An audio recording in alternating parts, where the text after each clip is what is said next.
ఆంధ్రప్రదేశ్కు పెట్టుబడుల లక్ష్యంగా సాగిన సీఎం చంద్రబాబు దావోస్ పర్యటన ముగిసింది. జ్యూరిక్ నుంచి బయలుదేరి శుక్రవారం ఉదయం హైదరాబాద్కు చేరుకునున్నారు. దావోస్ పర్యటనలో భాగంగా భారత్ ఇజ్రాయెల్ ఆర్థిక సహకారానికి దావోస్ వేదికగా మారిందని చంద్రబాబు స్పష్టం చేశారు. ఈ సందర్భంగా ఇజ్రాయెల్ ఆర్థిక మంత్రి నీర్ బార్కర్తో సీఎం చంద్రబాబు భేటీయ్యారు. రక్షణ, ఏరోస్పేస్, యుఏవీ రంగాల్లో భారత్ ఇజ్రాయెల్ భాగస్వామ్యంపై విస్తృతంగా చర్చించినట్లు చంద్రబాబు తన ఎక్స్ ఖాతా ద్వారా వెల్లడించారు. ఇక ఇదే పర్యటనలో టాటా సన్స్ చైర్మన్ ఎన్ చంద్రశేఖరన్తో కూడా చంద్రబాబు సమావేశమయ్యారు.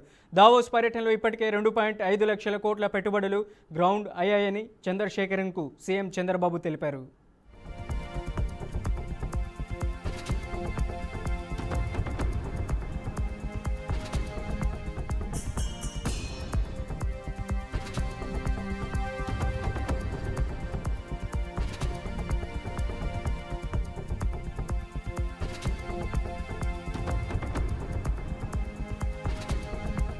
AP deputy CM Pawan Kalyan Kotappakonda Sri Trikoteswara Swamy వారి భక్తులకు ఇచ్చిన మాట నిలబెట్టుకున్నారు. కోటప్పకొండ, కొత్తపాలెం గ్రామాల మధ్య పంచాయతీరాజ్ శాఖ నిధులతో నిర్మించిన నూతన రహదారిని ప్రారంభించారు. ఈ సందర్భంగా కోటప్పకొండ క్షేత్రంలో స్వామివారిని దర్శించుకొని ప్రత్యేక పూజలు చేశారు. అనంతరం కొండ దిగువన ఉన్న శివాస్తూపం వద్ద ఏర్పాటు చేసిన శిలాఫలకాన్ని పవన్ కళ్యాణ్ ఆవిష్కరించారు. అనంతరం రోడ్డుపై నడుస్తూ నాణ్యతను పరిశీలించారు. గత అసెంబ్లీ సమావేశంలో స్థానిక శాసనసభ్యులు డాక్టర్ అరవింద్ బాబు భక్తుల సౌకర్యార్థం ఈ రోడ్డు నిర్మాణం చేపట్టాలని డిప్యూటీ సీఎం పవన్ కళ్యాణ్కు అర్జీ ఇచ్చారు. శివరాత్రి ఉత్సవాలలోపు రోడ్డు నిర్మిస్తామని డిప్యూటీ సీఎం పవన్ కళ్యాణ్ హామీ ఇచ్చారు.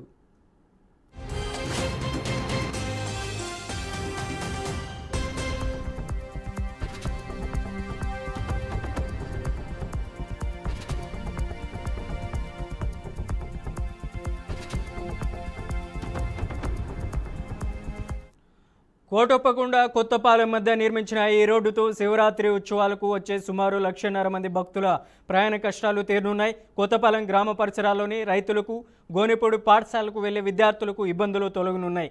రోడ్డు ప్రారంభోత్సవం సందర్భంగా గోనెపూడి పాఠశాల విద్యార్థులు పవన్ కళ్యాణ్ను కలిశారు. తమ కోసం రహదారి సౌకర్యార్థం కల్పించినందుకు ధన్యవాదాలు తెలిపారు. మరోవైపు గోనెపూడి జిల్లా పరిషత్ ఉన్నత పాఠశాలకు క్రీడా మైదానంతో పాటు సౌకర్యాలు కల్పించాలని కోరుతూ వినతి పత్రం ఇచ్చారు. అలాగే కోటప్పకొండ గిరి ప్రదక్షిణకు వచ్చే భక్తుల సంఖ్య రాను పెరుగుతున్న నేపథ్యంలో త్వరితగతిన గిరి ప్రదక్షిణ మార్గం నిర్మాణ ప్రక్రియ పూర్తి చేసేలా ప్రణాళికలను సిద్ధం చేయాలని అధికారులకు డిప్యూటీ సీఎం పవన్ కళ్యాణ్ ఆదేశించారు.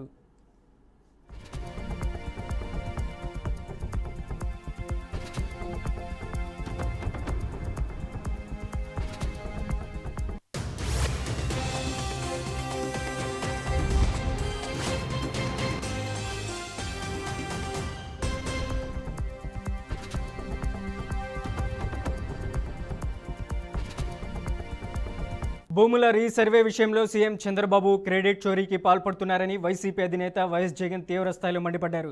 భూమండలం మీద క్రెడిట్ చోరీ చేయగలిగిన ఏకైక వ్యక్తి చంద్రబాబేనన్నారు. ఆయన రంగులు మార్చే తీరును చూస్తే ఊసరవెల్లి కూడా సిగ్గుపడుతుందని జగన్ ఎద్దేవా చేశారు. రాష్ట్రంలో భూముల రీసర్వేపై చంద్రబాబు ప్రభుత్వం చేస్తున్న ప్రచారంపై జగన్ ఆగ్రహం వ్యక్తం చేశారు. ఈ చంద్రబాబు ఎవరైతే ఉన్నారో ఏ చిత్తశుద్ధి లేదు ఈ మనిషికి, సీరియస్నెస్ అనేది ఉండదు ఈ మనిషికి. ఎవడైనా చేస్తే వాళ్ళ క్రెడిట్ తానే తీసుకునే ప్రయత్నం చేస్తాడు తప్ప ఏదైనా చేయాలని, ఆ చేసేది చక్కగా చేయాలి అని చెప్పి ఏ రోజు ఆయనకు చిత్తశుద్ధి కూడా ఉండదు. బేసిక్లీ ఆయనకు అవగాహన కూడా తక్కువే. సర్వే అంటే ఏందనేది కూడా చంద్రబాబు నాయుడుకి అవగాహన కూడా తక్కువే. ఎందుకంటే ఏ పొద్దున్న ఇన్వాల్వ్ అయింటే కదా, ఏ పొద్దున్నా కానీ నేను చెయ్యాలి అని చెప్పి తాపత్రయం పడింటే కదా. ఎందుకు ఈ ప్రశ్న అడుగుతున్నానో తెలుసా? అసలు సర్వే అన్నది సర్వేరాలు లేకుండా అసలు ఎలా పూర్తయినట్లు? సింపుల్ క్వశ్చన్ నేను అడుగుతా ఉన్నా. అసలు సర్వే అన్నది సర్వేరాలు లేకుండా అసలు సర్వే ఎలా పూర్తయినట్టు? ఈ పెద్ద మనిషి అంటాడు సర్వేరాలను, కొన్ని కోట్ల సర్వేరాలను తరలించినారు గ్రామాలకు. చేయించి లిక్కర్ స్కామ్ గురించి తనకు తెలియదని మాజీ ఎంపీ విజయసాయిరెడ్డి అన్నారు. లిక్కర్ స్కామ్లో ఎవరు ఇన్వాల్వ్ అయ్యారో వారిని అడగాలని ఏడీకి చెప్పినట్లు తెలిపారు. పార్టీలో నెంబర్ 2 స్థానం అనేది లేదని స్వయంగా వైఎస్ జగన్ చెప్పారని వివరించారు. కేసులు చుట్టుముట్టిన తర్వాతే తనను నెంబర్ 2గా ప్రచారం చేశారని విజయసాయిరెడ్డి ఆరోపించారు. లిక్కర్ కేసులో 7 గంటల పాటు విజయసాయిరెడ్డిని ఏడీ ప్రశ్నించింది.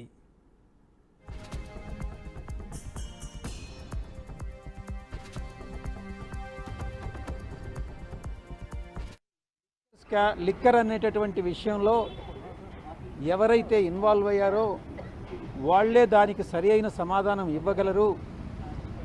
దీనికి నేను సరి అయిన సమాధానం నేను ఇవ్వలేను అన్నటువంటి విషయం చెప్పడం జరిగింది. మీరు నెంబర్ 2 స్థానంలో ఉండి మీకు తెలియదనడం కరెక్ట్ కాదేమో అన్నటువంటి ప్రశ్నకి నేను ఒక్కటే చెప్పాను. స్వయానా శ్రీ జగన్మోహన్ రెడ్డి గారే పార్టీలో ఎక్కడా కూడా నెంబర్ 2 స్థానం అన్నటువంటిది ఉండదు అనని పలుమార్లు ఆయన, నేను కూడా గతంలో ఎన్నోసార్లు ప్రాంతీయ పార్టీల్లో నెంబర్ 2 స్థానం అన్నటువంటిది ఉండదు, 1 నుంచి 100 దాకా అందరూ ఎవరు ఉండరు, 100 తర్వాతనే ఎవరైనా ఉంటారని పలుమార్లు చెప్పడం జరిగింది.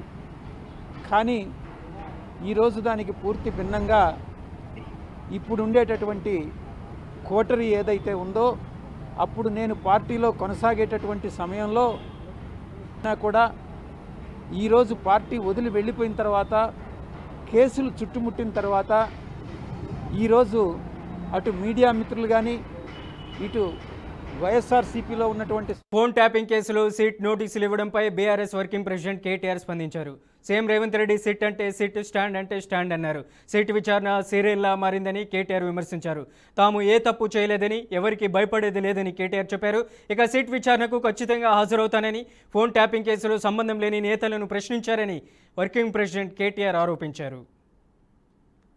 రేవంత్ రెడ్డి పాపం పరిపాలన రాదు, శాతగాదు, అసమర్థుడు, ఇచ్చిన హామీలు నిలబెట్టుకునే తెలివి లేదు.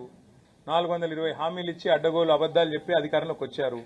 తప్పించుకోవాలంటే ఏం చేయాలి? అమలు చేయకుండా 6 గ్యారెంటీలు, 420 హామీలు, ఏదో ఒక రూపంలో అటెన్షన్ డైవర్షన్ గేమ్లు ఆడాలి.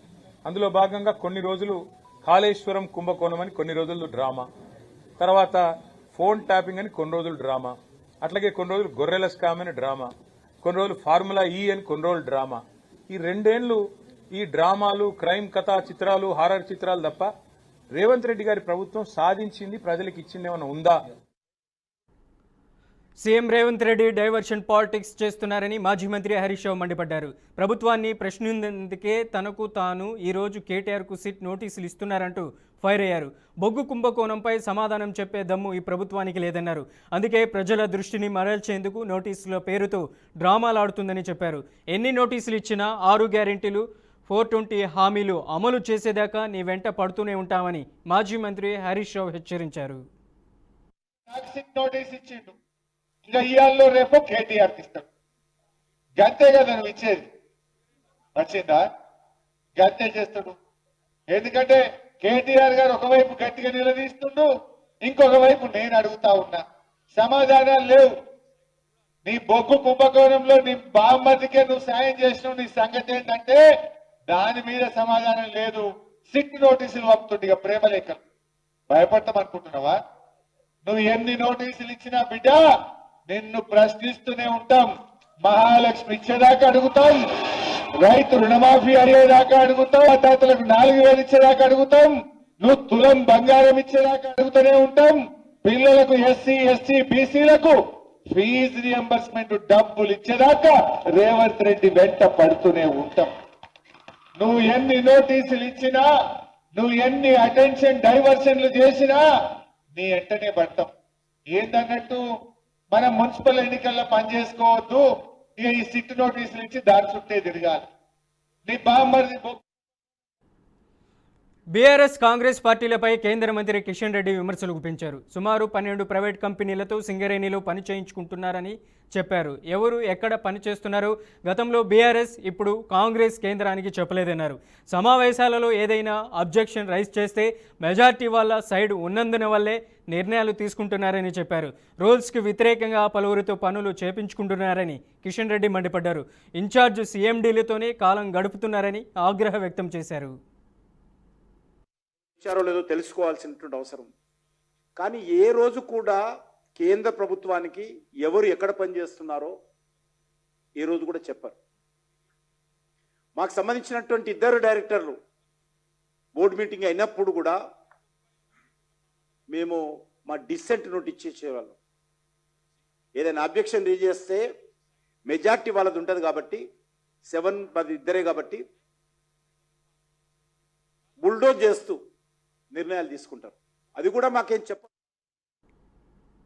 నైని కోల్ బ్లాక్ టెండర్ల రద్దుపై కేంద్రం విచారణ కమిటీని వేసింది. కేంద్ర మంత్రి కిషన్ రెడ్డి ఆదేశాలతో సింగరేణిలో 2 సభ్యుల కేంద్రం బృందం పర్యటించనుంది. సింగరేణి అధికారులతో కలిసి బృందం విచారణ జరపనుంది. నైని కోల్ బ్లాక్ టెండర్ రద్దుకు గల కారణాలపై ఈ కమిటీ విచారణ జరపనుంది. ఈ కమిటీలో coal deputy director Chetna Shukla, coal director Marpalli Venkateswarlu కూడా ఉన్నారు.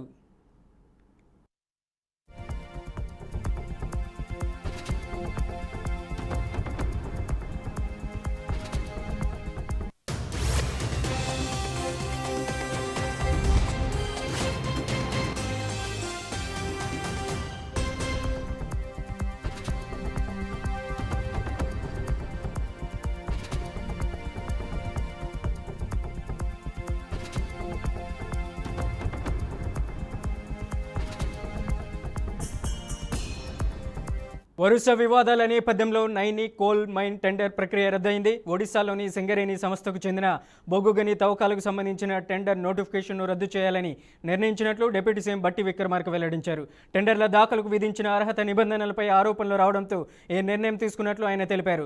టెండర్ల దాఖలకు అర్హత నిబంధనలను సింగరేణి పాలక మండలి ఖరారు చేస్తుంది. ఈ నిబంధనలపై ఆరోపణలు వచ్చిన వెంటనే టెండర్లను రద్దు చేయాలని పాలక మండలికి సూచించారని డిప్యూటీ సీఎం బట్టి విక్రమార్క అన్నారు.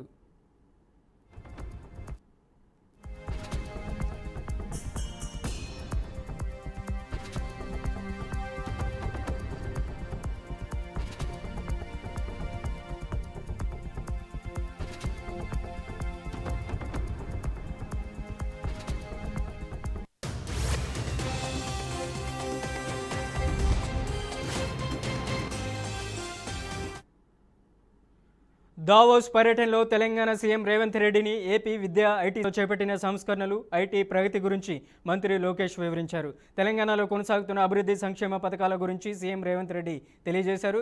ఇక టాటా సంస్థ సహకారంతో తెలంగాణ రాష్ట్రంలో స్కిల్ సెంటర్లుగా తీర్చిదిద్దిన ఐటీఐలను సందర్శించాలని లోకేష్ను సీఎం రేవంత్ రెడ్డి కోరారు. మేడారం సమ్మక్క సారలమ్మ వనదేవతలను దర్శించుకోవాలని లోకేష్ను సీఎం రేవంత్ రెడ్డి ఆహ్వానించారు. పరస్పర సహకారంతోనే తెలుగు రాష్ట్రాల అభివృద్ధి సాధ్యమని, పెట్టుబడుల సాధనలో పోటీపడి దేశానికే తెలుగు రాష్ట్రాలు ఆదర్శంగా నిలవనున్నాయని సీఎం అలాగే మంత్రి ఆశాభావం వ్యక్తం చేశారు.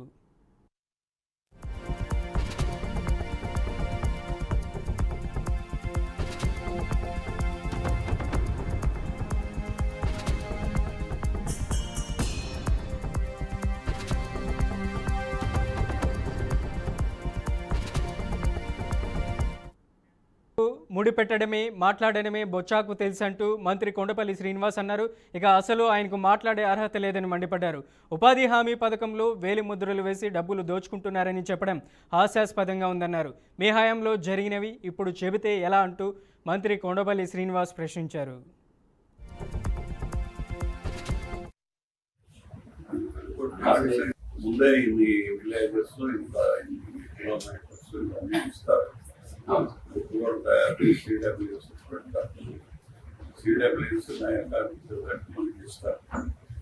ఇచ్చిన తర్వాత ఏంటంటే ఆ విలేజెస్కే వెళ్ళాలి తప్ప ఆఫీసర్స్కి వెళ్ళడం అనేది ఎక్కడ ఇంతవరకు జరగల. తోటపిల్ల జరుగుతుంది. దానికి వెళ్ళాలి అని అంటే ఇప్పుడు ఎక్కడైనా కట్టుబడ్డారనుకుంటుంది ఏదో కాన్స్టిట్యూన్సీలో ఎవరైనా విలేజ్ అక్కడ గట్టు కట్టిన బండ్లు తీసేసాక వాడు కట్ చేయడు కదా, చెరువులు నింపుకుంటాడు, విడిచిపెట్టేస్తాడు. అప్పటికప్పుడు వీళ్ళకి అమౌంట్స్ రావు, వీళ్ళు అది బాగా చేయదు, కిందకి నీరు రాకుండా వేస్ట్ అవుతుంది. తమిళ నటుడు విజయ్ తమిళ వెట్రి కళగం పార్టీకి ఈసీ విజిల్ సింబల్ను కేటాయించింది. ఈ మేరకు ప్రకటన విడుదల చేసింది. దీంతో ఆ పార్టీ నాయకులు, కార్యకర్తలు, అభిమానులు హర్షం వ్యక్తం చేశారు. వచ్చే ఎన్నికలో ఖచ్చితంగా సత్తా చాటుతామని తెలిపారు. నటుడు విజయ్ తమిళనాడులో కొత్త పార్టీ పెట్టిన విషయం తెలిసిందే. ఇక ప్రస్తుతం ఆ రాష్ట్రంలో రాజకీయ శక్తిగా మారిన ఆయనకు ఈసీ వద్ద గుర్తింపు లభించింది. ఎన్నికలో పోటీ చేసేందుకు తమ పార్టీకి సింబల్ కేటాయించాలన్న అభ్యర్థనను పరిశీలించిన ఈసీ తాజాగా విజిల్ సింబల్ను కేటాయించింది.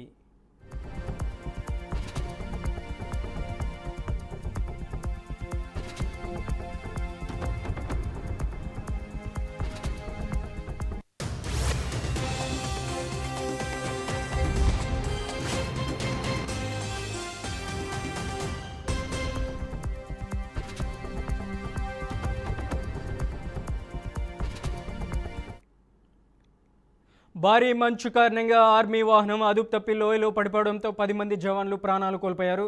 మరో 7గురు తీవ్రంగా గాయపడినట్లు తెలుస్తుంది.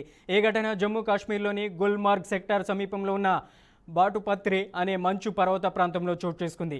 మంచు కురుస్తూ ఉండడంతో రహదారిపై వాహనం టైర్లు జారి లోయలోకి దూసుకెళ్లినట్లు తెలుస్తుంది. ఈ విషాద సంఘటన ఈరోజు మధ్యాహ్నం 12 గంటల సమయంలో చోటు చేసుకోగా తీవ్ర గాయాలతో 4 జవాన్లు సంఘటనా స్థలంలోనే ప్రాణాలు కోల్పోయారు. అలాగే మరో 3 జవాన్లకు తీవ్ర గాయాలయ్యాయి. క్షతగాతులను రెస్క్యూ టీమ్స్ వెలికితీసి ఆసుపత్రికి తరలించాయి. ఇక మరణించిన జవాన్ల కుటుంబాలకు సైన్యం, కేంద్ర ప్రభుత్వం సంతాపం ప్రకటించింది. ఈ ఘటనపై పూర్తి స్థాయి విచారణకు ఆర్మీ ఆదేశించింది.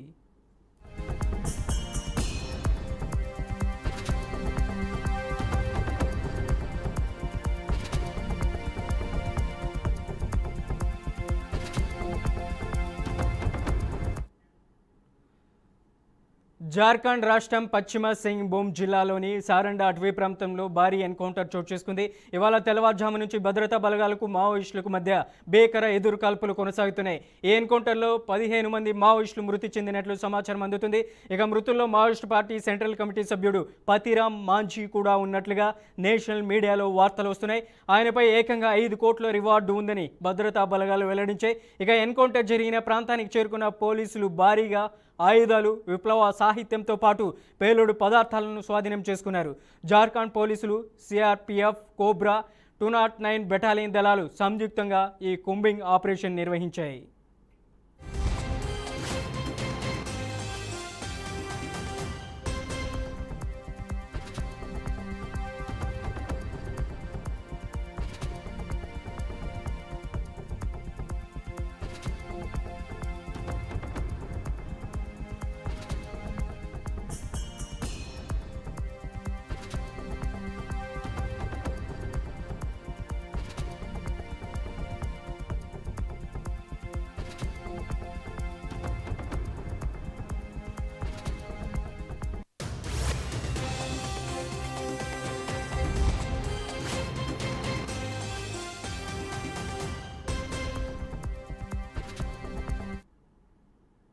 గణతంత్ర వేడుకల లక్ష్యంగా పాక్ ఉగ్రవాదులు దాడులకు కుట్ర పన్నారంటే నిఘా వర్గాలు అవునని అంటున్నాయి. పాక్కు చెందిన ఉగ్ర సంస్థ జైషే మహమ్మద్ భారత్లో ఉగ్రదాడులకు ప్లాన్లు వేసినట్లు వెల్లడించాయి. ఇక ఈ నెల 26న జరగనున్న గణతంత్ర దినోత్సవాన్ని లక్ష్యంగా చేసుకున్నట్లు హెచ్చరించాయి.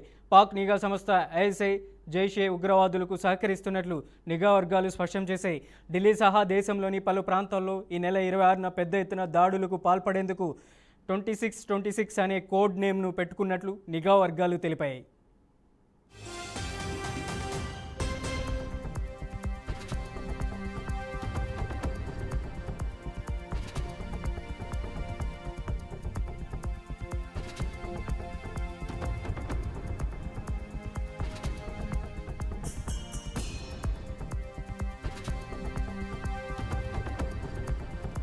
గణతంత్ర వేడుకలకు అంతరాయం కలిగించాలనే ఉద్దేశంతో దాడులకు దిగవచ్చని తెలిపై నిఘా వర్గాల సమాచారంతో అప్రమత్తమైన అధికారులు సరిహద్దులు సహా జమ్మూ కాశ్మీర్, ఢిల్లీ, పంజాబ్ వంటి కీలక ప్రాంతాల్లో భద్రతా చర్యలను ముమ్మరం చేశారు. పలువురు అనుమానితుల ఫోటోలతో ఢిల్లీ పోలీసులు వాంటెడ్ నోటీసులు జారీ చేశారు. వారిని ఎక్కడైనా గుర్తిస్తే సమాచారం ఇవ్వవలసిందిగా ప్రజల్ని కోరారు. ఇక సోషల్ మీడియాలో ఉగ్రవాద భావజాలాన్ని ప్రచారం చేస్తున్న కొందరు యువకులను అదుపులోకి తీసుకున్నట్లు అధికారులు వెల్లడించారు. నిందితులు సామాజిక మాధ్యమాల్లో విద్వేషపూరిత ప్రసంగాలు చేస్తూ జమ్మూ కాశ్మీర్, పంజాబ్, ఢిల్లీ, హర్యానాలోని యువకులను ఉగ్రవాదం వైపు ప్రోత్సహిస్తున్నట్లు గుర్తించామని సిఆర్పీఎఫ్ బలగాలు తెలిపాయి.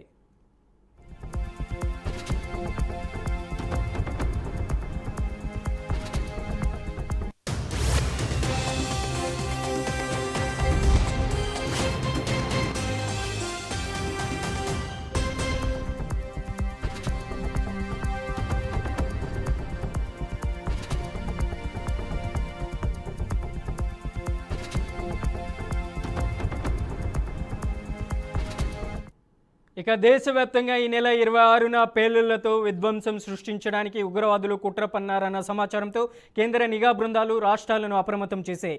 పాక్ ప్రేరేపిత ఉగ్రవాద ముఠాలు దేశవ్యాప్తంగా ఉన్న తమ స్లీపర్ సెల్స్ను క్రియాశీలం చేస్తున్నాయని నిఘా వర్గాలు అనుమానిస్తున్నాయి. ఉగ్రవాదుల తాజా టార్గెట్ ఢిల్లీ మాత్రమే కాదని అహ్మదాబాద్, ముంబై, కోల్కతా, బెంగళూరు, మైసూర్, హైదరాబాద్, తిరుపతి, కొచ్చి, చెన్నై లాంటి మహానగరాలను లక్ష్యంగా చేసుకునే అవకాశం ఉందని భావిస్తున్నాయి.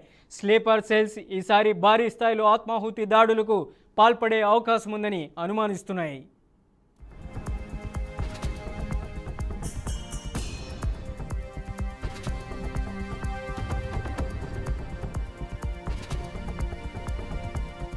ఇక హైదరాబాద్తో పాటు ఆదిలాబాద్, కరీంనగర్, వరంగల్ జిల్లాలో ఉగ్రవాదుల కదలికలు బయటపడిన నేపథ్యంలో తెలంగాణ వ్యాప్తంగా హై అలర్ట్ను ప్రకటించారు.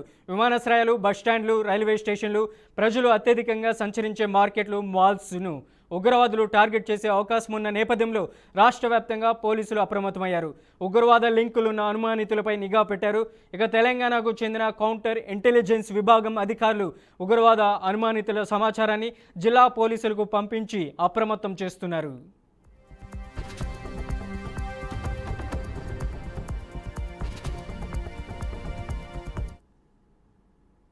దేశ రాజధాని ఢిల్లీని ఉక్కిరిబిక్కిరి చేస్తున్న వాయు కాలుష్యంపై సుప్రీంకోర్టు మరోసారి తీవ్రంగా స్పందించింది.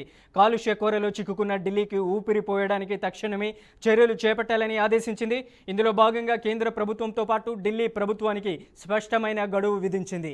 వాయు నాణ్యత నిర్వహణ కమిషన్ సూచించిన సిఫార్సులను ఎలా అమలు చేస్తారో వివరించేలా రాబోయే 4 వారాల్లోగా సమగ్రమైన కార్యాచరణ ప్రణాళికను సమర్పించాలని ధర్మాసనం ఆదేశాలు జారీ చేసింది. కాలుష్య నివారణ చర్యల విషయంలో ఇకపై ఎలాంటి సాకులు, అభ్యంతరాలను స్వీకరించబోమని స్పష్టంగా తెలిపింది.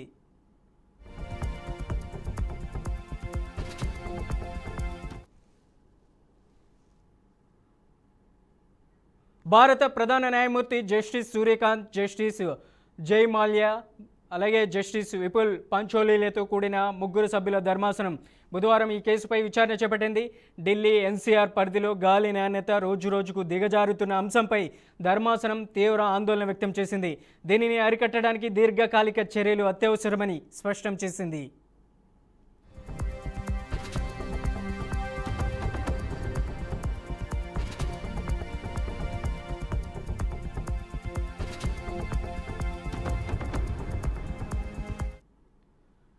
T20 ప్రపంచ కప్ వేళ బంగ్లాదేశ్ ప్రభుత్వం సంచలన నిర్ణయం తీసుకుంది. భారత్లో T20 ప్రపంచ కప్ ఆడకూడదని ఈ నిర్ణయం తీసుకుంది. ఇవాళ బంగ్లా క్రీడా సలహాదారు ఆసిఫ్ నజ్రుల్ ఢాకాలోని హోటల్ కాంటినెంటల్లో సమావేశం నిర్వహించారు. ఈ సమావేశం అనంతరం T20 ప్రపంచ కప్లో పాల్గొనడంపై సమిష్టిగా నిర్ణయం తీసుకున్నారు. భద్రతా కారణాల రీత్యా భారత్లో ప్రపంచ కప్ ఆడకుండా ఉండాలని నిర్ణయించుకున్నట్లు స్పష్టం చేసింది. దీనిపై ఐసీసీ ఏ విధంగా స్పందిస్తుందో అని క్రికెట్ ప్రియుల్లో ఆసక్తి నెలకొంది.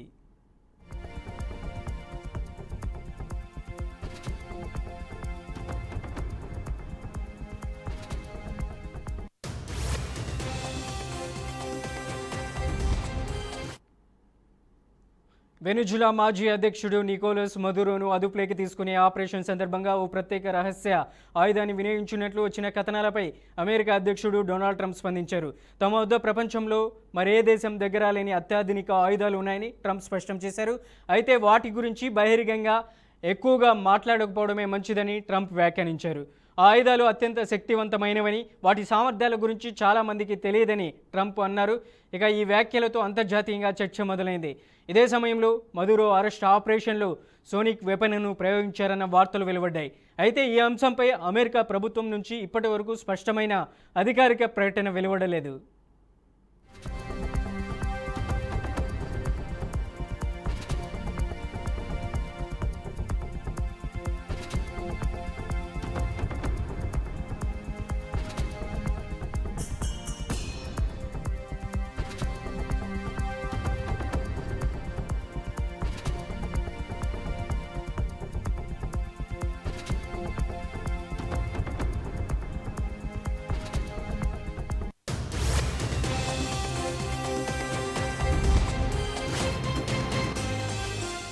అమెరికా అధ్యక్షుడు డొనాల్డ్ ట్రంప్ గాజా శాంతి మండలిని అధికారికంగా ప్రారంభించారు. దావోస్లో జరుగుతున్న ప్రపంచ ఆర్థిక సదస్సు వేదికగా ఈ ప్రకటన చేశారు. గాజా పునర్నిర్మాణం, పాలన పర్యవేక్షణ లక్ష్యంగా ఈ మండలిని ఏర్పాటు చేసినట్లు డొనాల్డ్ ట్రంప్ తెలిపారు. తానే ఈ మండలికి చైర్మన్గా ఉంటారని డొనాల్డ్ ట్రంప్ స్పష్టం చేశారు.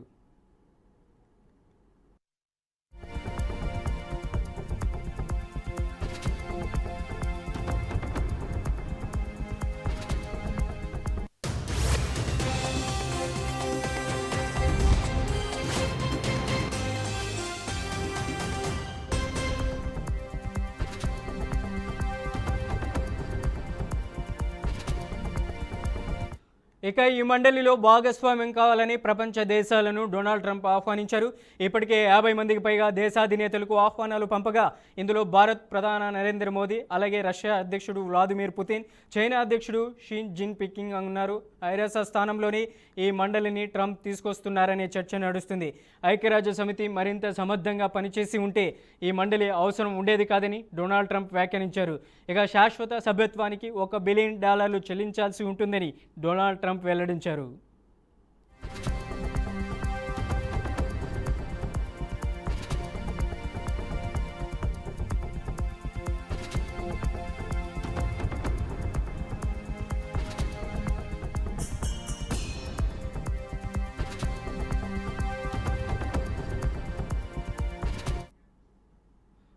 వరుసగా 3 రోజుల నష్టాలకు స్టాక్ మార్కెట్లు బ్రేకులు పడ్డాయి. దేశీయ స్టాక్ మార్కెట్లు లాభాలతో ముగిశాయి. అంతర్జాతీయంగా సానుకూల సంకేతాలు, తగ్గుముఖం పట్టిన భౌగోళిక రాజకీయ ఉద్రిక్తతలు ఇన్వెస్టర్ల సెంటిమెంట్ను బలపరిచాయి. ఇక ఇవాళ ట్రేడింగ్ ముగిసే సమయానికి సెన్సెక్స్ 397.74 పాయింట్లు పెరిగి 82,307.37 వద్ద స్థిరపడింది. ఇక నిఫ్టీ కూడా 132.4 పాయింట్లు లాభపడి 25,289.9 వద్ద ముగిసింది.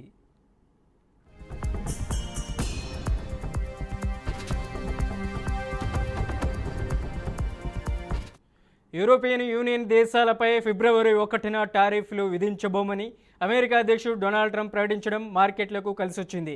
అలాగే గ్రీన్లాండ్పై నాటోతో భవిష్యత్ ఒప్పందానికి ఒకే ఫ్రేమ్వర్క్ కుదిరిందని, భారత్తో గొప్ప వాణిజ్య ఒప్పందం కుదురుతుందని ఆయన చేసిన వ్యాఖ్యలు కొనుగోళ్లను ప్రోత్సహించాయి.